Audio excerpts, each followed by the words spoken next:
Okay, hello everybody. Welcome to Korean Atlanta Mentorship here with another video. So, in this video, I'm just going to tell you how I feel and, pour out my heart to you and then tell you all of my regrets. Almost kind of like, I don't know, a Linkin Park song.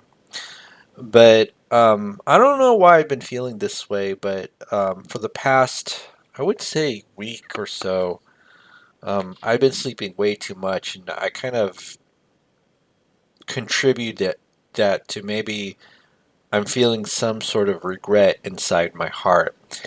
And so there's always been a few things that I've always thought of in the past that maybe would hope or would have hoped that I wouldn't care about once I started to get more money and a kind of achieve what you would call traditional success. And those regrets have never really gone away, and I think they're coming back now. I don't know how it worked because maybe once I did achieve those markers of success, I had maybe a temporary high, but I realized that it's not going to solve, the issues that I'm looking to resolve, right? So I have a lot of regrets in life, and I think the reason why I've never had any desire for what you would call traditional success is because it never really made me happy. Like, the most happiest time in my life was whenever I learned and grew together with other people, not by myself. So, this is why I could never really get a PhD in any subject because that's it, a marker of individual achievement. But let's say that I got a PhD with one of my friends, I'd be so happy because we're learning and growing together, right? We're learning and growing together. And I think one of the biggest disappointments of my life is that once I graduated high school, I just felt like everybody I had known, who I'd grown close with, wanted absolutely nothing to do with me. And that was probably one of the most heartbreaking um, things that I've had to experience because, we grew up talking to each other every single day. And then once we graduate high school, that's, you know, they want nothing to do with you anymore. And I was really shocked by that. I mean, why is it that I'm not good enough anymore? If we want to go make money, let's make money together. If we want to go, let's say, go go get some girls, let's get some girls together. If we want to go drinking, the stereotypical things that supposedly young 18 or 20-year olds like to do, even though I've never really liked most of that stuff that you see probably on movies like American Pie. Like when it's fun when you see it on screen, but like when people are getting like drunk every single day, that I'll be honest, that's not really that fun to me. But I'm going to tell you every single thing that I've regretted and what I think I should have done. So, one of the biggest differences between, let's say, when I was really young versus as I grew older is that when I was really young, I was really into my own hobbies, right? So like hobbies like video games, let's see, video games and TV. And one of the things that I came to realize is that as I grew older, um, I couldn't do those things unless I had friends doing it with me, right? And I don't even know why I have this Mario picture here, but I really loved video games and TV back in the day, and then because nobody I really knew watched video games or played video games or watched TV, basically I just kind of wanted to do whatever my friends did. And so what did my friends do? They play like sports, like wrestling. I really sucked at it, but I was a varsity wrestler, but I sucked at it. But that's because one of my best friends at the time was really into it, right? Like so things like that, that where I came to appreciate, hey, if we're gonna, I'd rather not focus on my own hobbies and at this point in my life, and this is when I was like 15 and 16. You know what I mean?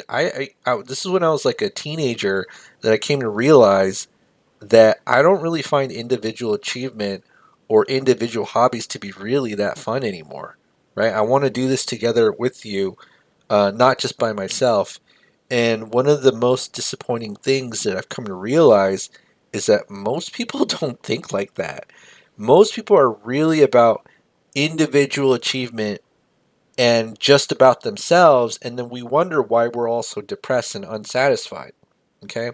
Now, this actually has been documented in books like the what's it called, the True Believer,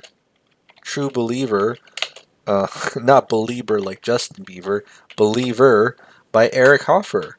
So basically, if you've never read this book, it's about, mass movements, cults, and there's a little section there about how, poor people who have communities don't tend to join mass movements because they're satisfied with their community. Whereas rich people who are individuals are much more likely to be unsatisfied and much more likely to join, a cult or a mass movement in order to gain like a sense of like power. Okay, so that's why I never wanted to ever do anything just by myself. Like when I paid off that mortgage by myself, it was very unsatisfying because I wanted other people to do it with, right? Like, if it's something I don't enjoy, but I know that you enjoy, I want to do it with you. And that's kind of like regret number one, or what I should have done, right? So, what I should have done is orient my life towards the group, right? Group. So, so basically, the issue that I had with, let's say, graduating high school was that everything was about the individual, like what your individual achievements are, and we're all like scattered individuals with their own interests. But there has to be some sort of a orientation towards the group collective. Okay, and this is true with family as well. I think one of the things that make me sad about, seeing my own family is that I never did anything with my family growing up. Almost nothing. Like they, and they just wanted nothing to do with me. And then when you take a look at the history of the world, right? You see that family enterprises pretty much control the world, right? So think about like the Rockefellers. The Rockefellers control um, medicine, oil, education, banking, right? And how did they do it? They did it as a group collective. They did it as a group collective. Yet when we do things as individuals, we're not as effective as when we do things as a group collective. In fact, that's really the power of banking and insurance if you think about it. Like why are banks and insurance companies so powerful is because they deal with collective group money, okay? And so it's amazing how most of society is brainwashed to think that you're not supposed to do things as a group collective, but you should, because that's how you will control the world. And that's why I feel so sad whenever I see my family, because none of them ever had the desire for some reason to do things together, whereas I certainly did. If we're gonna, let's say, make money, let's do it as a group. But I never had that opportunity. In fact, if you look into, let's say, Korea, there's a term, right? This term here in Korean, you pronounce it chaebol, right? Chaebol.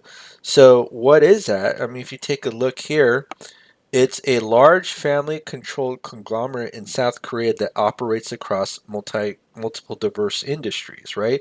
So kind of the same thing as the Rockefellers, although it's a lot more tightly controlled, or they tightly control the economy in South Korea. And then if you take a look at the word is derived from the Korean words meaning wealth and clan, right? And you see that the term family control here. So where is my wealth clan?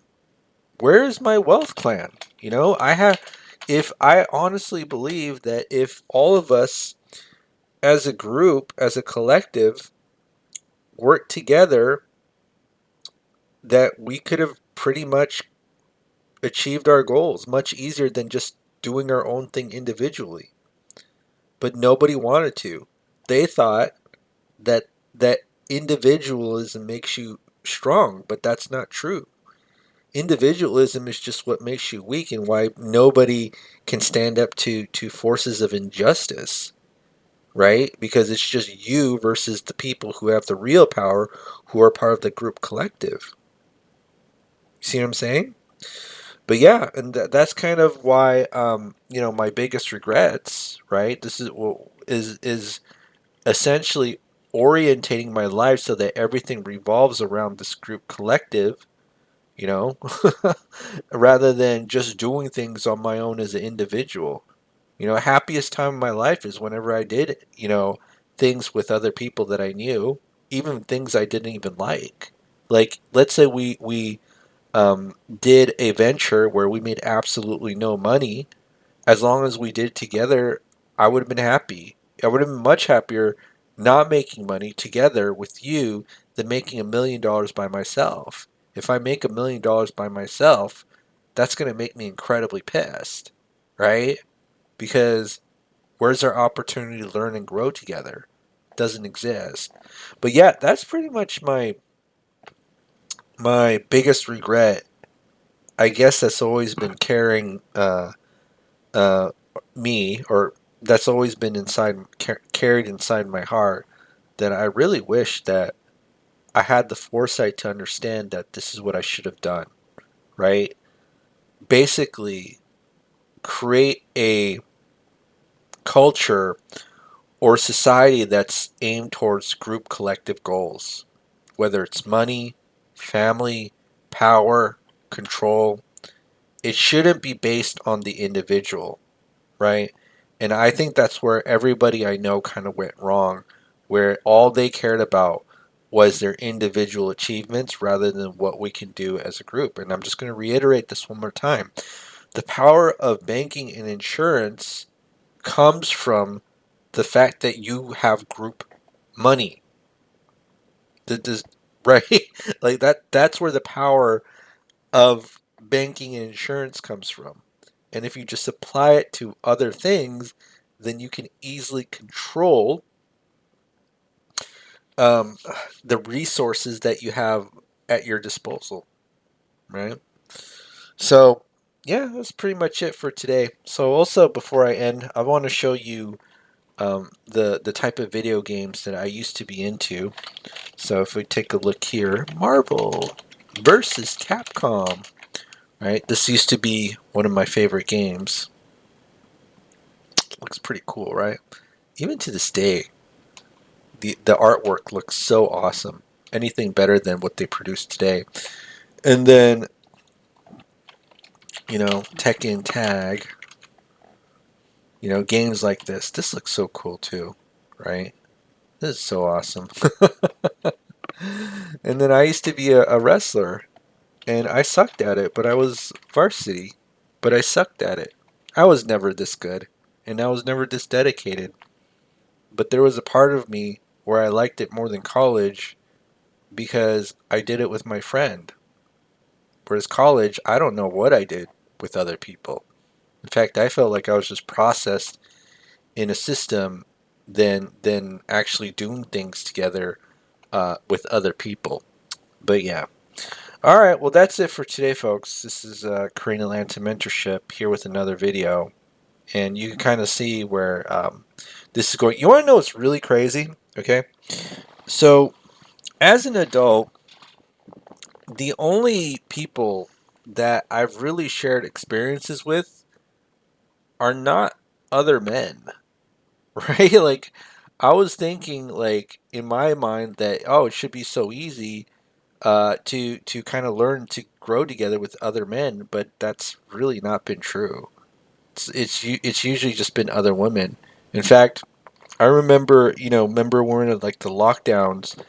Um, every single night, I just had someone to talk to who was not a man, which kind of makes me sad because I really, there's only so much you can connect emotionally from a man to a woman because I don't understand why I can't connect from a man to a man anymore. Is it some sort of over competitiveness? I don't know, but I just remember as a kid that's essentially all I had, right? and I really wish that I could still keep that, but I can't. All right, well, that's it for today, folks. This is Cranial Anta Mentorship here with another video. I hope this didn't get too Linkin Parkish on you about what I should have done. No, I'm just kidding. Rest in peace, Chester Bennington. And I think there was another dude who recently died from famous singer. Oh, guy from Limp Bizkit. Remember Limp Bizkit? Yeah, I think one of the band members passed away. Hold on. Yeah, Sam Rivers, the bassist, he died last month at 48. All right, well, that's it for today, folks. Cranial Anta Mentorship here with another video. I'll see you all next one.